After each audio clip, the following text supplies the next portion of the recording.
My name is Billett. I'm the US Director of OffGridBox. I'm 24 right now, but I started working in startups when I was 17. So I've kind of been in the space for a little while. It's definitely something I can't escape. Well, OffGridBox is a social enterprise making clean water and power affordable. We do this through a 6-foot by 6-foot box with solar panels on the top and a water filtration system inside. And this box can provide for 2,000 people in a place like Rwanda. And that's currently where we're focused, but we're hoping to go across the globe. We really started to pursue this business model in Rwanda in February last year, so it's only been about a year, and now we're deploying 18 of these units, which are providing for 2,000 people each. The goal for this year, we want to have 100 of these boxes deployed, which is really only a small percentage of the real demand in Rwanda.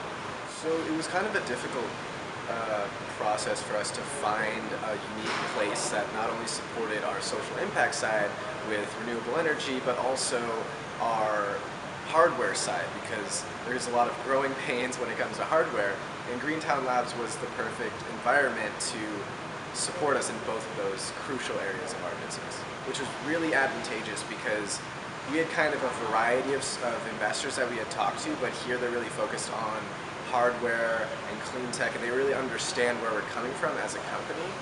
So even when we first moved into Greentown Labs, it was awesome because they were immediately like, oh, how can we demo your product or your box, which is something we weren't able to do during the other accelerators that we were a part of, and which was really frustrating because it's hard to showcase our technology when you don't have a supportive space to work in. Ever since we started talking with Greentown Labs, it's been like a very inviting environment, which is really nice.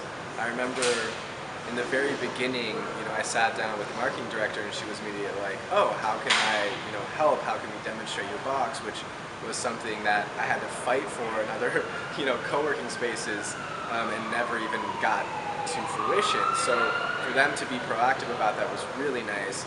And even on the investor side, Katie on the Greentown Labs team was very supportive, and she even took our idea and presented it to potential investors, and came to me and was like, hey, these are the materials that I would need to make that a reality, which is usually like I'm begging people to talk about it, to investors, because it's always an awkward question, but she was so comfortable with that and hardware and what we were doing. It shows that there's dedication and passion here that is unmatched.